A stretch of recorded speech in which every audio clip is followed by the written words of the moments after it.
Chapter 20. Confidential. I don't think I have any words in which to tell the meeting of the mother and daughters. Such hours are beautiful to live, but very hard to describe, so I will leave it to the imagination of my readers, merely saying that the house was full of genuine happiness, and that Meg's tender hope was realized, for when Beth woke from that long, healing sleep, the first objects on which her eyes fell were the little rose in Mother's face. Too weak to wonder at anything, she only smiled and nestled close in the loving arms about her, feeling that the hungry longing was satisfied at last. Then she slept again, and the girls waited upon their mother, for she would not unclasp the thin hand which clung to hers even in sleep.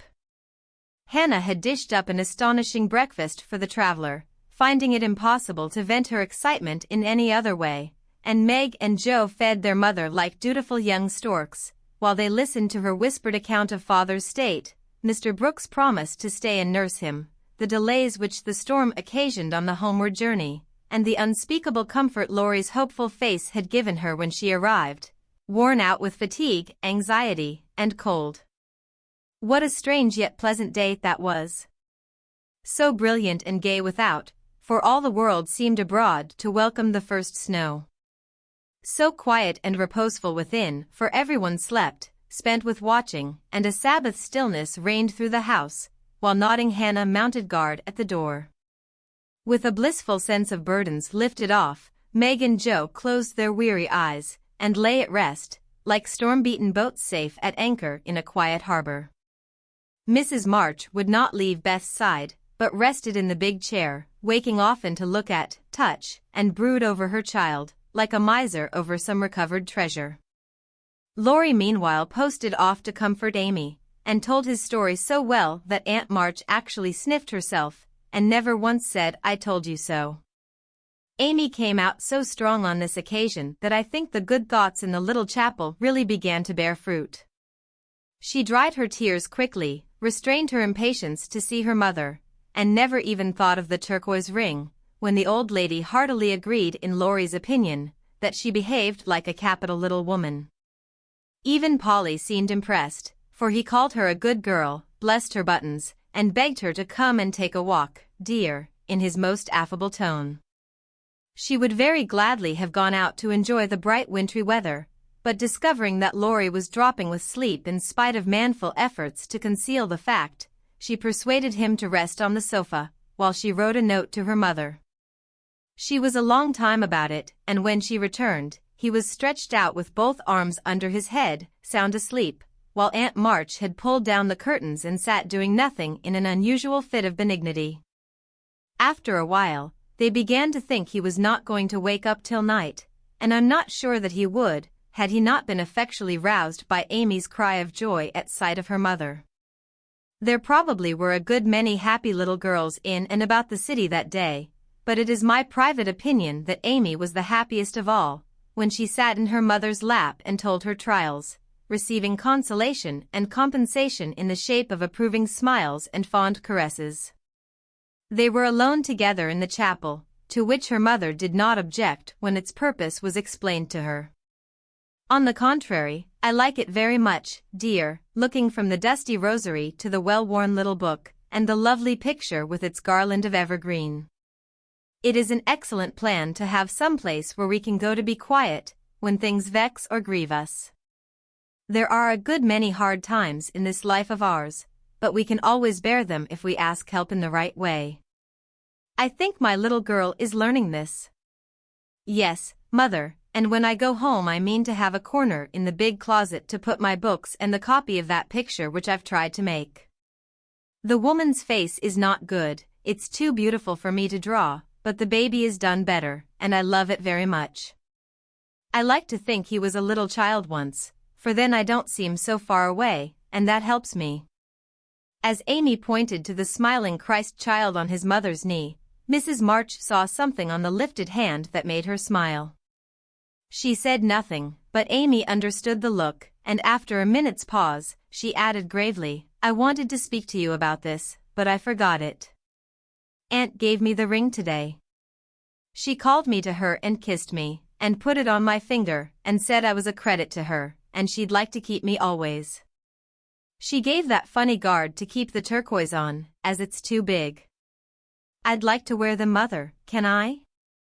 They are very pretty, but I think you're rather too young for such ornaments, Amy, said Mrs. March, looking at the plump little hand, with the band of sky-blue stones on the forefinger, and the quaint guard formed of two tiny golden hands clasped together.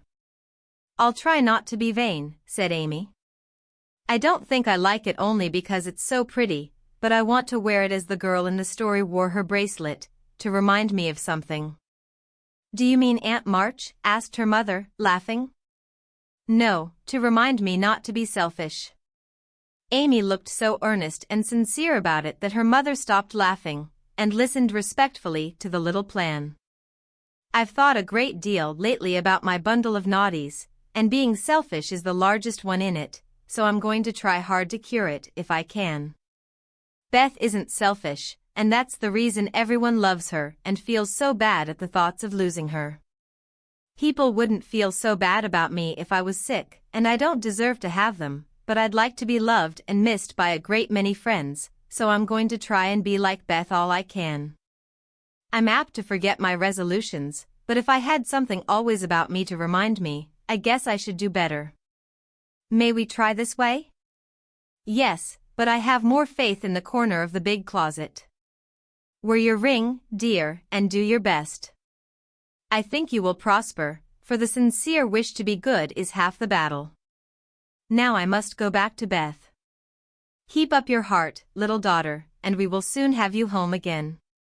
That evening, while Meg was writing to her father to report the traveler's safe arrival, Jo slipped upstairs into Beth's room, and finding her mother in her usual place, stood a minute twisting her fingers in her hair, with a worried gesture and an undecided look. What is it, dearie? Asked Mrs. March, holding out her hand, with a face which invited confidence. I want to tell you something, Mother. About Meg? How quickly you guessed. Yes, it's about her, and though it's a little thing, it fidgets me. Beth is asleep. Speak low, and tell me all about it. That Moffat hasn't been here, I hope? Asked Mrs. March rather sharply. No. I should have shut the door in his face if he had, said Jo, settling herself on the floor at her mother's feet. Last summer Meg left a pair of gloves over at the Lawrences and only one was returned. We forgot about it, till Teddy told me that Mr. Brooke owned that he liked Meg but didn't dare say so, she was so young and he's so poor. Now, isn't it a dreadful state of things? Do you think Meg cares for him? Asked Mrs. March, with an anxious look. Mercy me. I don't know anything about love and such nonsense, cried Jo, with a funny mixture of interest and contempt. In novels, the girls show it by starting and blushing, fainting away, growing thin, and acting like fools. Now Meg does not do anything of the sort. She eats and drinks and sleeps like a sensible creature, she looks straight in my face when I talk about that man, and only blushes a little bit when Teddy jokes about lovers. I forbid him to do it, but he doesn't mind me as he ought. Then you fancy that Meg is not interested in John? Who? Cried Jo, staring. Mr. Brooke. I call him John now. We fell into the way of doing so at the hospital, and he likes it. Oh, dear. I know you'll take his part. He's been good to father, and you won't send him away, but let Meg marry him if she wants to. Mean thing. To go petting Papa and helping you, just to wheedle you into liking him. And Jo pulled her hair again with a wrathful tweak. My dear, don't get angry about it, and I will tell you how it happened. John went with me at Mr. Lawrence's request, and was so devoted to poor father that we couldn't help getting fond of him. He was perfectly open and honorable about Meg, for he told us he loved her, but would earn a comfortable home before he asked her to marry him. He only wanted our leave to love her and work for her, and the right to make her love him if he could. He is a truly excellent young man, and we could not refuse to listen to him, but I will not consent to Meg's engaging herself so young. Of course not. It would be idiotic. I knew there was mischief brewing. I felt it, and now it's worse than I imagined.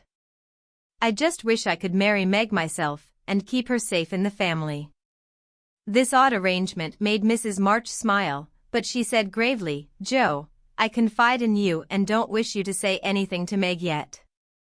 When John comes back, and I see them together, I can judge better of her feelings toward him. She'll see those handsome eyes that she talks about, and then it will be all up with her. She's got such a soft heart, it will melt like butter in the sun if anyone looks sentimentally at her.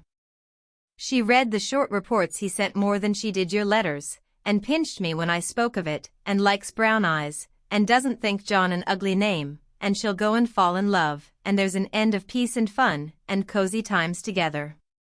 I see it all. They'll go lovering around the house, and we shall have to dodge. Meg will be absorbed and no good to me anymore. Brooke will scratch up a fortune somehow, carry her off, and make a hole in the family, and I shall break my heart, and everything will be abominably uncomfortable. Oh, dear me. Why weren't we all boys, then there wouldn't be any bother. Jo leaned her chin on her knees in a disconsolate attitude and shook her fist at the reprehensible John. Mrs. March sighed, and Jo looked up with an air of relief. You don't like it, Mother? I'm glad of it. Let's send him about his business, and not tell Meg a word of it, but all be happy together as we always have been. I did wrong to sigh, Jo. It is natural and right you should all go to homes of your own in time, but I do want to keep my girls as long as I can, and I am sorry that this happened so soon, for Meg is only 17 and it will be some years before John can make a home for her. Your father and I have agreed that she shall not bind herself in any way, nor be married, before 20. If she and John love one another, they can wait and test the love by doing so. She is conscientious, and I have no fear of her treating him unkindly. My pretty, tender-hearted girl. I hope things will go happily with her. Hadn't you rather have her marry a rich man? Asked Jo, as her mother's voice faltered a little over the last words. Money is a good and useful thing, Jo, and I hope my girls will never feel the need of it too bitterly, nor be tempted by too much. I should like to know that John was firmly established in some good business, which gave him an income large enough to keep free from debt and make Meg comfortable. I'm not ambitious for a splendid fortune, a fashionable position, or a great name for my girls. If rank and money come with love and virtue, also, I should accept them gratefully, and enjoy your good fortune, but I know, by experience, how much genuine happiness can be had in a plain little house, where the daily bread is earned, and some privations give sweetness to the few pleasures. I am content to see Meg begin humbly, for if I am not mistaken, she will be rich in the possession of a good man's heart, and that is better than a fortune. I understand, Mother, and quite agree, but I'm disappointed about Meg, for I'd planned to have her marry Teddy by and by and sit in the lap of luxury all her days. Wouldn't it be nice? Asked Jo, looking up with a brighter face. He is younger than she, you know, began Mrs. March, but Jo broke in. Only a little, he's old for his age, and tall, and can be quite grown up in his manners if he likes. Then he's rich and generous and good, and loves us all, and I say it's a pity my plan is spoiled. I'm afraid Laurie is hardly grown up enough for Meg, and altogether too much of a weathercock just now for anyone to depend on. Don't make plans, Jo, but let time and their own hearts mate your friends. We can't meddle safely in such matters, and had better not get romantic rubbish as you call it, into our heads, lest it spoil our friendship. Well, I won't, but I hate to see things going all crisscross and getting snarled up, when a pull here and a snip there would straighten it out. I wish wearing flat irons on our heads would keep us from growing up. But buds will be roses, and kittens cats, more's the pity. What's that about flat irons and cats? Asked Meg, as she crept into the room with the finished letter in her hand. Only one of my stupid speeches. I'm going to bed.